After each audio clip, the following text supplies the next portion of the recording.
ನಮಸ್ಕಾರ ಸ್ನೇಹಿತರೆ, ಎಲ್ಲರಿಗೂ ಸ್ಟುಡಿಯೋಸ್ ಕನ್ನಡ ಯೂಟ್ಯೂಬ್ ಚಾನಲ್ಗೆ ಸ್ವಾಗತ ಸುಸ್ವಾಗತ ಸ್ನೇಹಿತರೆ. ಇವತ್ತಿನ ಕ್ಲಾಸ್ದಲ್ಲಿ ನಾವು ಜುಲೈ 23 ಕರೆಂಟ್ ಪರ್ಸನಲ್ ಡಿಸ್ಕಷನ್ ಮಾಡ್ತಾ ಹೋಗೋಣ. ಡಿಸ್ಕಷನ್ ಮಾಡೋಕ್ಕಿಂತ ಮುಂಚಿತವಾಗಿ ಯಾರೋ ನಮ್ಮ ಚಾನಲ್ಗೆ ಹೊಸಬರಾಗಿದ್ದರೆ ಚಾನಲ್ ಸಬ್ಸ್ಕ್ರೈಬ್ ಮಾಡಿ, ಶೇರ್ ಮಾಡಿ ಮತ್ತು ಬೆಲ್ ಐಕನ್ ಕ್ಲಿಕ್ ಮಾಡಿ. ಬಿಕಾಸ್ ನಾವು ವಿಡಿಯೋ ಮಾಡೋದಕ್ಕೆ ನಿಮ್ಗೆ ಬೇಗ ನೋಟಿಫಿಕೇಶನ್ ಬರುತ್ತೆ. ಮೊದಲನೇ ಪ್ರಶ್ನೆ ಯಾವ ಥರ ಕೇಳಿದೆ ನೋಡಿ. 2024ರ ವಿಶ್ವ ಕನ್ನಡ ಹಬ್ಬವನ್ನು ಎಲ್ಲಿ ಆಯೋಜಿಸಲಾಗುತ್ತದೆ ಅಂತ ಪ್ರಶ್ನೆ ಕೇಳಿದ್ದಾರೆ. ಇದಕ್ಕೆ ಸರಿಯಾದ ಉತ್ತರ ಮೊದಲನೇ ಆಪ್ಷನು ಸಿಂಗಾಪುರ್. ಆದರೆ ಯಾಕೆ ಒಂದು ಟಾಪಿಕ್ ಮೇಲೆ ಪ್ರಶ್ನೆ ಕೇಳಿದೆವು ಅಂದ್ರೆ, ನಿಮ್ಮ ನ್ಯೂಸ್ ಪೇಪರ್ ಆರ್ಟಿಕಲ್ ಕಾಣಿಸಿಕೊಂಡಿದೆ ನೋಡಿ, ಸೆಪ್ಟೆಂಬರ್ 28ಕ್ಕೆ ಸಿಂಗಾಪುರದಲ್ಲಿ ವಿಶ್ವ ಕನ್ನಡ ಹಬ್ಬ ಅಂತ ಆರ್ಟಿಕಲ್ ನ್ಯೂಸ್ ಪೇಪರ್ಲಿ ಕಾಣಿಸಿಕೊಂಡಿರುವಂಥದ್ದು. ವಿಶ್ವ ಕನ್ನಡ ಹಬ್ಬ ಕರ್ನಾಟಕ ಪ್ರೆಸ್ ಕ್ಲಬ್ ಕೌನ್ಸಿಲ್ ಸಂಸ್ಥೆ ವತಿಯಿಂದ ಹೊರನಾಡ ಕನ್ನಡಿಗರನ್ನು ಬೆಸೆಯುವ ಸಲುವಾಗಿ ಕಳೆದ ವರ್ಷ ದುಬೈನಲ್ಲಿ ಸಿಕ್ಕ ಅಭೂತಪೂರ್ವ ಯಶಸ್ವಿನಿಂದ ಪ್ರೇರಿತರಾಗಿ ಈ ಬಾರಿ ಸಿಂಗಾಪುರದಲ್ಲಿ ಆಯೋಜಿಸಲಾಗ್ತಾ ಇರುವಂಥದ್ದು. ನೋಡಿ, 2023ರಲ್ಲಿ ಈ ಒಂದು ವಿಶ್ವ ಕನ್ನಡ ಸಮ್ಮೇಳನ ಅಥವಾ ವಿಶ್ವ ಕನ್ನಡ ಹಬ್ಬವನ್ನು ನಾವು ದುಬೈನಲ್ಲಿ ಆಯೋಜನೆ ಮಾಡಲಾಗಿರುವಂಥದ್ದು. ಈಗ 2024ರಲ್ಲಿ ಇದೇ ಒಂದು ಸಮ್ಮೇಳನವನ್ನು ನಾವು ಸಿಂಗಾಪುರದಲ್ಲಿ ಆಯೋಜನೆ ಮಾಡೋಕ್ಕೆ ಸಿದ್ಧತೆಯನ್ನು ನಡೆಸಿಕೊಳ್ಳಲಾಗ್ತಾ ಇರುವಂಥದ್ದು. ಇನ್ನು ಎರಡನೇ ವಿಶ್ವ ಕನ್ನಡ ಹಬ್ಬವನ್ನು ಸಿಂಗಾಪುರದಲ್ಲಿ ಸೆಪ್ಟೆಂಬರ್ 28ರಂದು ಆಯೋಜಿಸಲಾಗಿದ್ದು, ಇಸ್ರೋ ವಿಜ್ಞಾನಿ ಎಸ್ ಕಿರಣ್ ಕುಮಾರ್ ಮತ್ತು ರಾಜ್ಯಸಭಾ ಸದಸ್ಯೆ ಸುಧಾಮೂರ್ತಿ ಅವರಿಗೆ 2024ನೇ ಸಾಲಿನ ವಿಶ್ವ ಮಾನವ ಪ್ರಶಸ್ತಿ ನೀಡಿ ಗೌರವಿಸಲಾಗ್ತಾ ಇರುವಂಥದ್ದು. ಈ ಒಂದು ಸಮ್ಮೇಳನ ಏನು ಸಿಂಗಾಪುರದಲ್ಲಿ ಆಯೋಜನೆ ಮಾಡ್ತಾ ಇದ್ದಾರೆ ನೋಡಿ, ಆ ಒಂದು ಸಂದರ್ಭದಲ್ಲಿ ಇಸ್ರೋ ವಿಜ್ಞಾನಿಯಾಗಿರುವಂತಹ ಎಸ್ ಕಿರಣ್ ಕುಮಾರ್ ಮತ್ತು ರಾಜ್ಯಸಭೆಯ ಸದಸ್ಯರಾಗಿ ಈಗ ಆಯ್ಕೆಯಾಗಿರುವಂತಹ ಸುಧಾಮೂರ್ತಿ ಅವರಿಗೆ 2024ನೇ ವಿಶ್ವ ಮಾನವ ಪ್ರಶಸ್ತಿ ನೀಡಿ ಗೌರವಿಸಲಾಗ್ತಾ ಇರುವಂಥದ್ದು. ಇನ್ನು ಯಾರಿಗೆ ನಮ್ಮ ನೋಟ್ಸ್ಗಳನ್ನು ಬೇಕು, ಈ ಒಂದು ನಂಬರ್ಗೆ ನೀವು ಪೇ ಮಾಡಿ ಸ್ಕ್ರೀನ್ಶಾಟನ್ನು ಕಳಿಸೋ ಮೂಲಕ ಪಡೆದುಕೊಳ್ಳಬಹುದು. ಆದರೆ ಎಷ್ಟಾಗುತ್ತೆ ಅಂತ ಪ್ರೈಸ್ ಕೊಟ್ಟಿದೆ ನೋಡಿ, 1 ಮಂತ್ಗೆ ನಿಮ್ಗೆ 40 ರೂಪಾಯಿ ಆಗುತ್ತೆ. 2023 ಜನವರಿ ಟು ಜೂನ್ 2024 ನಿಮಗೆ 720 ಆಗುತ್ತೆ. 2022 ಜನವರಿ ಟು ಜೂನ್ 2024 ನಿಮಗೆ 1200 ರೂಪಾಯಿ ಆಗುತ್ತೆ. ಅದರ ಡಿಸ್ಕೌಂಟ್ ಸೇರಿಬಿಟ್ಟು ನಿಮಗೆ 1100 ರೂಪಾಯಲ್ಲಿ ಸಿಗುತ್ತೆ. ಈ ನಂಬರ್ಗೆ ಪೇ ಮಾಡಿ ಸ್ಕ್ರೀನ್ಶಾಟನ್ನು ಕಳಿಸುವ ಮೂಲಕ ನಮ್ಮ PDF ಫಾರ್ಮೆಟ್ ಇರುವಂಥ ಮ್ಯಾಗಝಿನ್ಗಳನ್ನು ನೀವು ಪಡೆದುಕೊಳ್ಬೋದು. ಇನ್ನು ನೆಕ್ಸ್ಟ್ ಕ್ವಶನ್ ಬಹಳ ಇಂಪಾರ್ಟೆಂಟ್ ಆಗುತ್ತೆ ನೋಡಿ. ಸುದ್ದಿಯಲ್ಲಿ ಕಂಡು ಬಂದ ರಥಪಾನಿ ವನ್ಯಜೀವಿ ಅಭಯಾರಣ್ಯವು ಯಾವ ರಾಜ್ಯದಲ್ಲಿದೆ ಅಂತ ಪ್ರಶ್ನೆ ಕೇಳಿದ್ದಾರೆ. ಇದಕ್ಕೆ ಸರಿಯಾದ ಉತ್ತರ ಎರಡನೇ ಆಪ್ಷನು ಮಧ್ಯಪ್ರದೇಶ. ಇದಕ್ಕೆ ಸರಿಯಾದ ಉತ್ತರ ನೋಡಿ. ಮಧ್ಯಪ್ರದೇಶದ ರಾಜ್ಯ ಸರ್ಕಾರವು ವನ್ಯಜೀವಿ ಮಂಡಳಿಯು ಅಂದರೆ ಮಧ್ಯಪ್ರದೇಶದ ರಾಜ್ಯ ವನ್ಯಜೀವಿ ಮಂಡಳಿಯು ಭೋಪಾಲ್ನ ಹೊರವಲಯದಲ್ಲಿರುವಂಥ ರಥಪಾನಿ ವನ್ಯಜೀವಿ ಅಭಯಾರಣ್ಯವನ್ನು ಮಧ್ಯಪ್ರದೇಶದ 8ನೇ ಹುಲಿ ಸಂರಕ್ಷಿತ ಪ್ರದೇಶವೆಂದು ಘೋಷಿಸಲು ಅನುಮೋದನೆ ನೀಡಿರುವಂಥದ್ದು. ಪ್ರಸ್ತುತವಾಗಿ ವನ್ಯಜೀವಿ ಅಭಯಾರಣ್ಯ ಆಗಿರುವಂಥ ರಥಪಾನಿಯನ್ನು ಮಧ್ಯಪ್ರದೇಶದ 8ನೇ ಹುಲಿ ಸಂರಕ್ಷಿತ ಪ್ರದೇಶನಾಗಿ ಘೋಷಿಸಬೇಕಂತ ರೀಸೆಂಟಾಗಿ ಮಧ್ಯಪ್ರದೇಶ ರಾಜ್ಯದ ವನ್ಯಜೀವಿ ಮಂಡಳಿ ಅನುಮೋದನೆ ನೀಡಿರುವಂಥದ್ದು. ಇದು ನ್ಯೂಸಲ್ಲಿ ಕಾಣಿಸಿಕೊಂಡಿರುವಂಥ ವಿಷಯ. ಇನ್ನು ಮಧ್ಯಪ್ರದೇಶದಲ್ಲಿ ಕಂಡುಬರುವಂತಹ ಇತರೆ ಹುಲಿ ಸಂರಕ್ಷಿತ ಪ್ರದೇಶಗಳು ನೋಡಿ. ಪ್ರಸ್ತುತವಾಗಿ 7 ಹುಲಿ ಸಂರಕ್ಷಿತ ಪ್ರದೇಶಗಳು ಮಧ್ಯಪ್ರದೇಶದಲ್ಲಿ ಕಂಡು ಬರ್ತಾ ಇರುವಂಥದ್ದು. ಮೊದಲನೇದು ನೋಡಿದೆ ಬಾಂಧವ್ಗಢ ಟೈಗರ್ ರಿಸರ್ವೇರ್, ಎರಡನೇದು ಸಾತ್ಪುರ್ ಟೈಗರ್ ರಿಸರ್ವ್ ಆಗಿರ್ಬೋದು.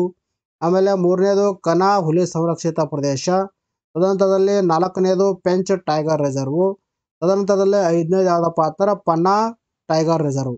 ಅಂದರೆ ಇಲ್ಲಿ ಯಾವುದಾಯ್ತು ಕನಾ ಒಂದು ಕಂಡು ಬರುತ್ತೆ, ಪೆಂಚು ಪನ್ನಾ, ಸಾತ್ಪುರ ಮತ್ತು ಬಾಂಧವ್ಗಢ. ಇನ್ನೂ 2 ಯಾವಂದ್ರೆ ಒಂದು ಸಂಜಯ್ ಧುಬ್ರಿ ಟೈಗರ್ ರಿಸರ್ವ್ ಕಂಡು ಬರುತ್ತೆ. ತದನಂತರದಲ್ಲಿ ಇಂಪಾರ್ಟೆಂಟ್ ಯಾವುದಪ್ಪ ಅಂತಾರೆ ವಿರಂಗಣಾ ದುರ್ಗಾವತಿ ಟೈಗರ್ ರಿಸರ್ವ್ ಹುಲಿ ಸಂರಕ್ಷಿತ ಪ್ರದೇಶ. ರೀಸೆಂಟ್ ಆಗಿ ಇದನ್ನು ಘೋಷಣೆ ಮಾಡಲಾಗಿರುವಂಥದ್ದು. ಒಟ್ಟಾರೆಯಾಗಿ ಇಲ್ಲಿ 7 ಹುಲಿ ಸಂರಕ್ಷಿತ ಪ್ರದೇಶ ಕಂಡು ಬರ್ತಾ ಇರುವಂಥದ್ದು. ಇನ್ನು ಇತ್ತೀಚೆಗೆ ಯಾವ ನಗರದಲ್ಲಿ ರಾಷ್ಟ್ರೀಯ ಭೂಕುಸಿತ ಮುನ್ಸೂಚನೆ ಕೇಂದ್ರವನ್ನು ಉದ್ಘಾಟಿಸಲಾಗಿದೆ ಅಂತ ಪ್ರಶ್ನೆ ಕೇಳಿದ್ದಾರೆ. ಇದನ್ನು ಕೂಡ ಇಂಪಾರ್ಟೆಂಟ್ ಆಗುತ್ತೆ. ಇದಕ್ಕೆ ಸರಿಯಾದ ಉತ್ತರ 3ನೇ ಆಪ್ಷನು ಕಲ್ಕತ್ತಾ ನಗರದಲ್ಲಿ ಇದನ್ನು ಉದ್ಘಾಟನೆ ಮಾಡಲಾಗಿರುವಂಥದ್ದು. ಕೇಂದ್ರ ಕಲ್ಲಿದ್ದಲು ಮತ್ತು ಗಣಿ ಸಚಿವರಾಗಿರುವಂಥ ಶ್ರೀ ಜಿ ಕಿಶನ್ ರೆಡ್ಡಿ ಅವರು ಕಲ್ಕತ್ತಾದ ಜಿಯೋಲಾಜಿಕಲ್ ಸರ್ವೆ ಆಫ್ ಇಂಡಿಯಾ GSIನಲ್ಲಿ ರಾಷ್ಟ್ರೀಯ ಭೂಕುಸಿತ ಮುನ್ಸೂಚನೆ ಕೇಂದ್ರ ಅಂದರೆ national land slide forecasting centre ಅಂತ ಹೇಳ್ತೀವಿ, ರೀಸೆಂಟ್ ಆಗಿ ಉದ್ಘಾಟನೆ ಮಾಡಿರುವಂಥದ್ದು. ಈ ಒಂದು ಜಿಯಾಲಜಿಕಲ್ ಸರ್ವೆ ಆಫ್ ಇಂಡಿಯಾ ಕೋಲ್ಕತ್ತಾದಲ್ಲಿ ಕಂಡು ಬರ್ತಾ ಇರುವಂಥದ್ದು. ಎಲ್ಲಿ ರೀಸೆಂಟ್ ಆಗಿ ಈ ಒಂದು national land slide forecasting centre ಉದ್ಘಾಟನೆ ಮಾಡಲಾಗಿರುವಂಥದ್ದು. ಇದರ ಜೊತೆಯಲ್ಲಿ ಭೂ ಸಂಕೇತ ವೆಬ್ ಪೋರ್ಟಲ್ ಮತ್ತು ಭೂಸ್ಖಲನ್ ಮೊಬೈಲ್ ಅಪ್ಲಿಕೇಶನ್ ಕೂಡ ಸಹ ಇಲ್ಲಿ ಬಿಡುಗಡೆ ಮಾಡಲಾಗಿರುವಂಥದ್ದು. ಇಲ್ಲಿ NLFC ಅಂದ್ರೆ ನ್ಯಾಷನಲ್, ಈಗ ಹೇಳಿದಾಗೆ national land slide forecasting centre ಅಂತ ಹೇಳ್ತೀವಿ. ಇದು ಭಾರತದಲ್ಲಿ ಭೂಕುಸಿತ ಅಪಾಯವನ್ನು ತಗ್ಗಿಸುವ ಗುರಿಯನ್ನು ಹೊಂದಿರುವಂತಹ ಒಂದು ಪ್ರವರ್ತಕ ಉಪಕ್ರಮವಾಗಿರುವಂಥದ್ದು. ಅದಲ್ಲದೆ ಇದು ಎಲ್ಲಾ ಭೂಕುಸಿತ ಪೀಡಿತ ರಾಜ್ಯಗಳಿಗೆ ಪೂರ್ವ ಎಚ್ಚರಿಕೆಯ ಬುಲೆಟಿನ್ಗಳನ್ನು ಸಮಯೋಚಿತವಾಗಿ ಬಿಡುಗಡೆ ಮಾಡುತ್ತದೆ ಮತ್ತು ಪ್ರಾದೇಶಿಕವಾಗಿ ಕಾರ್ಯವನ್ನು ನಿರ್ವಹಿಸುತ್ತೆ. ಅಂದರೆ ಯಾವ ರಾಜ್ಯಗಳಿಗೆ, ಯಾವ ರಾಜ್ಯದಲ್ಲಿ ಭೂಕುಸಿತ ಉಂಟಾಗುತ್ತೆ, ಈ ಥರ ಮುನ್ನೆಚ್ಚರಿಕೆ ಕ್ರಮಗಳನ್ನು ನಾವು ಈ ಒಂದು ಭೂಕುಸಿತ ಉಂಟಾದಾಗ ಏನು ತೆಗೆದುಕೊಳ್ಬೇಕು ಅದೆಲ್ಲ ಕುರಿತು ಏನು ಮಾಡುತ್ತೆ, ಇದು ಕೆಲವೊಂದಿಷ್ಟು ಏನಪ್ಪ ಅಂತಾರೆ ಮಾಹಿತಿಯನ್ನು ಆ ಸಂಬಂಧಪಟ್ಟ ರಾಜ್ಯಗಳಿಗೆ ಬಿಡುಗಡೆ ಮಾಡುತ್ತೆ. ಇನ್ನು ತದನಂತರದಲ್ಲಿ ಭೂ ಸಂಕೇತ ವೆಬ್ ಪೋರ್ಟಲ್ ನೋಡಿ, ಭೂಕುಸಿತದ ಅಪಾಯಗಳ ಕುರಿತಾದ ಸಂಬಂಧಿತ ಡೇಟಾ ಮತ್ತು ಮಾಹಿತಿಯನ್ನು ಪ್ರಸಾರ ಮಾಡುವುದನ್ನು ಸುಗಮಗೊಳಿಸಲು ಈ ಒಂದು ಪೋರ್ಟಲ್ ಅನ್ನು ಅಭಿವೃದ್ಧಿಪಡಿಸಲಾಗಿರುವಂಥದ್ದು. ಇನ್ನು ಭೂಸ್ಖಲನ ಅಂತ ಹೇಳ್ತೀವಿ. ಈ ಒಂದು ಮೊಬೈಲ್ ಅಪ್ಲಿಕೇಶನ್ ದೈನಂದಿನ ಭೂಕುಸಿತ ಮುನ್ಸೂಚನೆಗಳ ತ್ವರಿತ ಪ್ರಸಾರವನ್ನು ಸಕ್ರಿಯಗೊಳಿಸುತ್ತದೆ. ಇವು ಮೂರು ಕೂಡ ರೀಸೆಂಟ್ ಆಗಿ ಬಿಡುಗಡೆ ಮಾಡಲಾಗಿರುವಂಥದ್ದು. ಈ ಒಂದು NLFC ಅಂತ ಹೇಳ್ತೀವಿ, national land slide forecasting centre, ಇದು ಕಲ್ಕತ್ತಾದಲ್ಲಿ ಬಿಡುಗಡೆ ಮಾಡಲಾಗಿರುವಂಥದ್ದು. ಇನ್ನು 2024ರ AIF ವಾರ್ಷಿಕ ಪ್ರಶಸ್ತಿ ಸಮಾರಂಭದಲ್ಲಿ AIF men's football player of the year 2023-24 ಪ್ರಶಸ್ತಿ ಪಡೆದವರು ಯಾರು ಅಂತ ಪ್ರಶ್ನೆ ಕೇಳಿದ್ದಾರೆ. ಇಂಪಾರ್ಟೆಂಟ್ ಆಗುತ್ತೆ.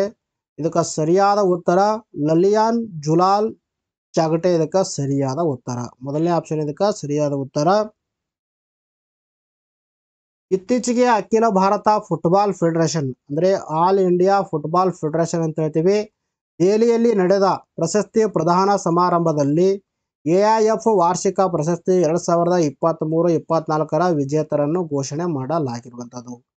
ಹಾಗಾದರೆ ಇಲ್ಲಿ ಮೆನ್ಸ್ ವಿಭಾಗದಲ್ಲಿ ಯಾರು ಪಡೆದುಕೊಂಡಿದ್ದಾರೆ, ಆಮೇಲೆ ವುಮೆನ್ಸ್ ವಿಭಾಗದಲ್ಲಿ ಯಾರು ಪಡೆದುಕೊಂಡಿದ್ದಾರೆ ಅದ್ರ ಬಗ್ಗೆ ಸ್ವಲ್ಪ ನಾವು ನೋಡ್ತಾ ಹೋಗೋಣ. ಮೊದಲನೇ ನೋಡಿ ಇಲ್ಲಿ ಯಾರಪ್ಪ ಅಂದ್ರೆ ಲಲಿಯಾನ್ ಜುಲಾಲ್ ಚಾಗಟೆ ಅಂತ ಹೇಳ್ತೀವಿ.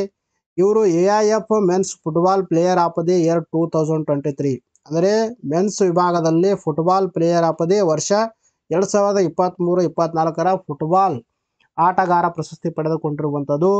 ಇನ್ನು ಡೇವಿಡ್ ಅನ್ನೋರು ನೋಡಿ AIF promising men's player of the year 2023-24 award ಪಡೆದುಕೊಂಡಿರುವಂಥದ್ದು.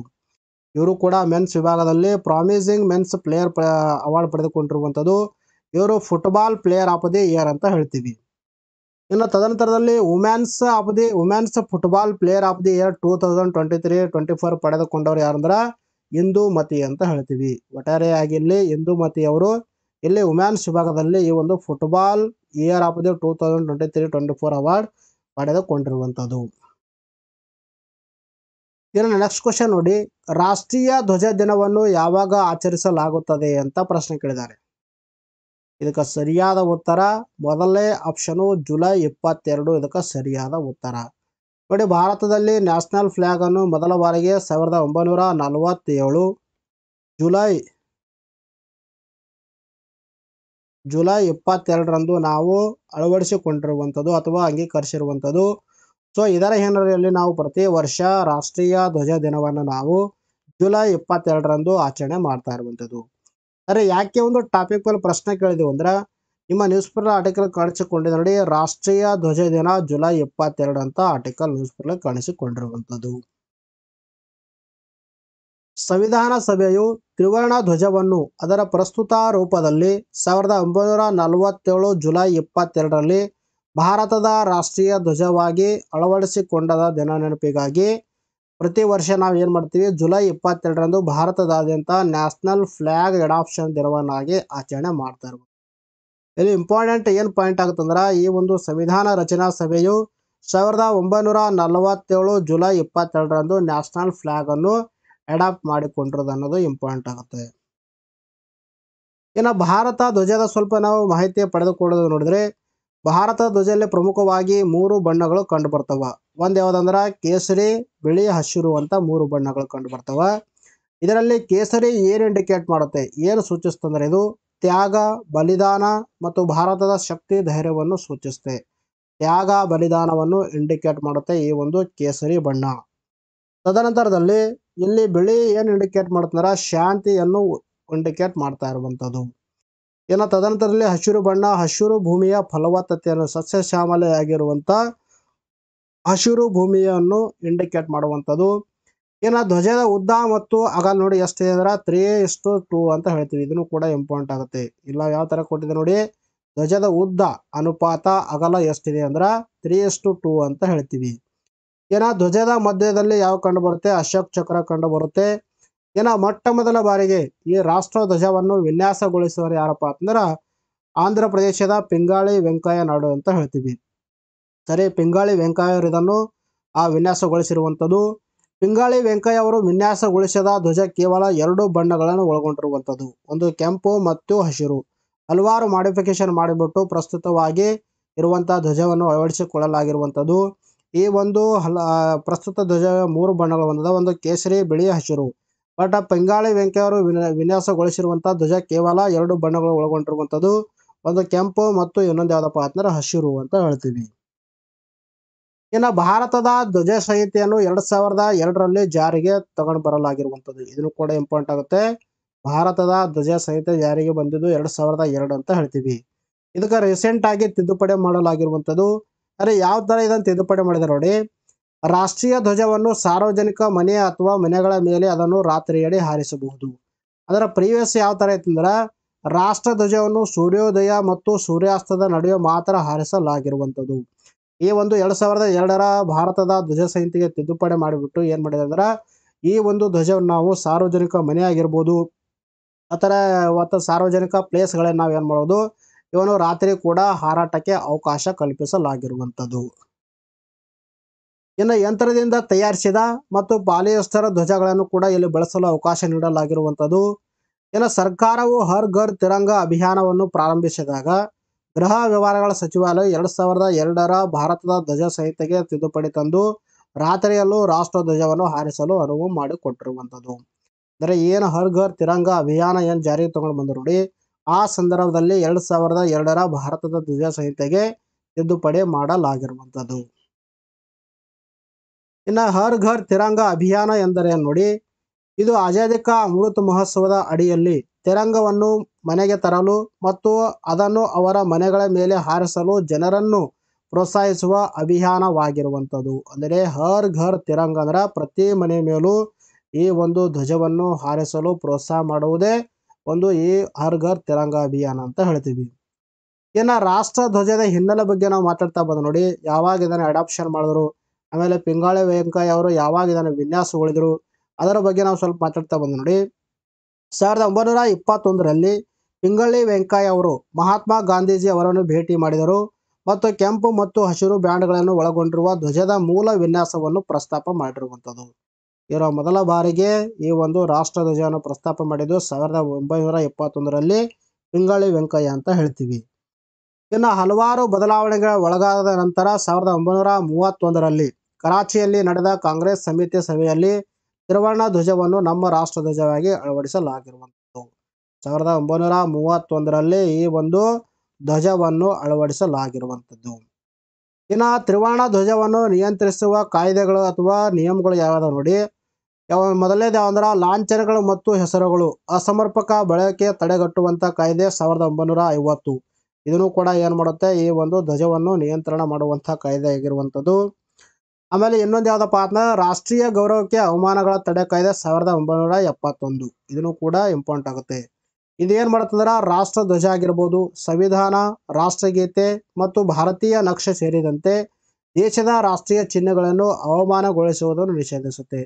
ಪ್ರಮುಖವಾಗಿ ನ್ಯಾಷನಲ್ ಫ್ಲಾಗ್ ಆಗಿರ್ಬೋದು, ಕಾನ್ಸ್ಟಿಟ್ಯೂಷನ್ ಆಗಿರ್ಬೋದು ಮತ್ತು ನ್ಯಾಷನಲ್ ಎಂಥಮ್ ಆಗಿರ್ಬೋದು ಅಥವಾ ನ್ಯಾಷನಲ್ ಸಾಂಗ್ ಆಗಿರ್ಬೋದು, ಇವುಗಳಿಗೆ ಯಾರು ಅವಮಾನಗಳನ್ನು ಮಾಡ್ತಾರೆ ನೋಡಿ ಅಂಥವರಿಗೆ ಶಿಕ್ಷೆಯನ್ನು ಒದಗಿಸುವಂಥ ಇಂಥ ಆ್ಯಕ್ಟ್ಗಳನ್ನು ನಿಷೇಧಿಸಕ್ಕೆ ಪ್ರಮುಖವಾಗಿ ಈ ಒಂದು ಕಾಯ್ದೆ ಕೆಲಸ ಮಾಡ್ತಾ ಇರುವಂಥದ್ದು. ಇನ್ನು ನೆಕ್ಸ್ಟ್ ನೆನೆಸ್ಕೊಟ್ಟಿದ್ದಾರೆ ನೋಡಿ, ಮೊದಲನೇ ಪ್ರಶ್ನೆ ಯಾವ ಥರ ಕೇಳಿದೆ ನೋಡಿ, ಇತ್ತೀಚೆಗೆ ಸುದ್ದಿಯಲ್ಲಿ ಕಂಡು ಬಂದ ಆಡಮ್ಸ್ ಬ್ರಿಡ್ಜವು ಯಾವ 2 ಜಲಮೂಲಗಳಿಂದ ಬೇರ್ಪಡಿಸಲಾಗಿದೆ ಅಂತ ಪ್ರಶ್ನೆ ಕೇಳಿದ್ದಾರೆ. ಇದಕ್ಕೆ ಸರಿಯಾದ ಉತ್ತರ ಮನ್ನಾರಕೊಲ್ಲಿ ಮತ್ತು ಪಾಕ್ ಜಲಸಂಧಿ. ಪ್ರಿವಿಯಸ್ ವಿಡಿಯೋದಲ್ಲಿ ಇದ್ರ ಬಗ್ಗೆ ನಾವು ಸವಿಸ್ತಾರವಾಗಿ ಡಿಸ್ಕಷನ್ ಮಾಡಿದ್ದೀವಿ. ಅಡಾಮ್ಸ್ ಬ್ರಿಡ್ಜ್ ಅನ್ನು ನಾವು ರಾಮ ಸೇತು ಅಂತ ಕರಿತೀವಿ. ರಾಮ ಸೇತುವೆಗೆ ನಾವು ಒಂದು ಅಡಾಮ್ಸ್ ಬ್ರಿಡ್ಜ್ ಅಂತ ಕರಿತೀವಿ. ಇನ್ನು ನ್ಯೂ ಕ್ಯಾಸಲ್ ಕಾಯಿಲೆ ಪ್ರಕರಣದ ನಂತರ ಯಾವ ದೇಶವು ಇತ್ತೀಚೆಗೆ ಪ್ರಾಣಿಗಳ ಆರೋಗ್ಯ ತುರ್ತು ಪರಿಸ್ಥಿತಿಯನ್ನು ಘೋಷಿಸಿತು ಅಂತ ಪ್ರಶ್ನೆ ಕೇಳಿದ್ದಾರೆ. ಇದಕ್ಕೆ ಸರಿಯಾದ ಉತ್ತರ ಬ್ರೆಜಿಲ್. ಪ್ರಿವಿಯಸ್ ವಿಡಿಯೋದಲ್ಲಿ ಇದ್ರ ಬಗ್ಗೆನೂ ಕೂಡ ಡಿಸ್ಕಷನ್ ಮಾಡಿದ್ದೀವಿ. ಈ ಒಂದು ನ್ಯೂ ಕ್ಯಾಸಲ್ ಅಥವಾ ನ್ಯೂ ಕ್ಯಾಸ್ಟಲ್ ಡಿಸೀಸು ವೈರಸ್ನಿಂದ ಬರುವಂಥ ಒಂದು ಕಾಯಿಲೆಯಾಗಿರುವಂಥದ್ದು. ಇನ್ನು ಇತ್ತೀಚೆಗೆ ಸುದ್ದಿಯಲ್ಲಿ ಕಂಡುಬರುವ ಪ್ರಲೆ ಕ್ಷಿಪಣಿಯನ್ನು ಯಾವ ಸಂಸ್ಥೆ ಅಭಿವೃದ್ಧಿಪಡಿಸಿದೆ ಅಂತ ಪ್ರಶ್ನೆ ಕಳಿಸಿದರೆ ಇದಕ್ಕೆ ಸರಿಯಾದ ಉತ್ತರ DRDO, ಡಿಫೆನ್ಸ್ ರಿಸರ್ಚ್ ಆರ್ಗನೈಸೇಷನ್ ಅಂತ ಹೇಳ್ತೀವಿ. ಆ DRDO ಅಂತ ಹೇಳ್ತೀವಿ ನಾವು. DRDO ಈ ಒಂದು ಸಂಸ್ಥೆ ಈ ಒಂದು ಕ್ಷಿಪಣಿಯನ್ನು ಉತ್ಪಾದನೆ ಮಾಡಿರುವಂಥದ್ದು. ಇನ್ನು ರಾಷ್ಟ್ರೀಯ ಪ್ರಸಾರ ದಿನವನ್ನು ಯಾವಾಗ ಆಚರಿಸಲಾಗುತ್ತದೆ ಅಂತ ಪ್ರಶ್ನೆ ಕೇಳಿದರೆ ಇದಕ್ಕೆ ಸರಿಯಾದ ಉತ್ತರ ಜುಲೈ 23. ಇನ್ನು ಇತ್ತೀಚೆಗೆ ಯಾವ ಆಟಗಾರನಿಗೆ ಅಂತಾರಾಷ್ಟ್ರೀಯ ಒಲಿಂಪಿಕ್ ಸಮಿತಿಯು ಒಲಿಂಪಿಕ್ ಪ್ರಶಸ್ತಿ ನೀಡಿ ಗೌರವಿಸಿದೆ ಅಂತ ಪ್ರಶ್ನೆ ಕೇಳಿದ್ದಾರೆ. ಇದಕ್ಕೆ ಸರಿಯಾದ ಉತ್ತರ ಅಭಿನವ್ ಬಿಂದ್ರಾ. ಇದನ್ನು ಕೂಡ ಇಂಪಾರ್ಟೆಂಟ್ ಆಗುತ್ತೆ. ಸ್ನೇಹಿತರೆ, ಇಲ್ಲಿಗೆ ಒಂದು ವಿಡಿಯೋ ಮುಗಿಸೋಣ. ಮತ್ತೆ ಮುಂದಿನ ವಿಡಿಯೋದಲ್ಲಿ ನಾವು ಭೇಟಿಯಾಗೋಣ. ಟೇಕ್ ಕೇರ್, ಬೈ ಬಾಯ್.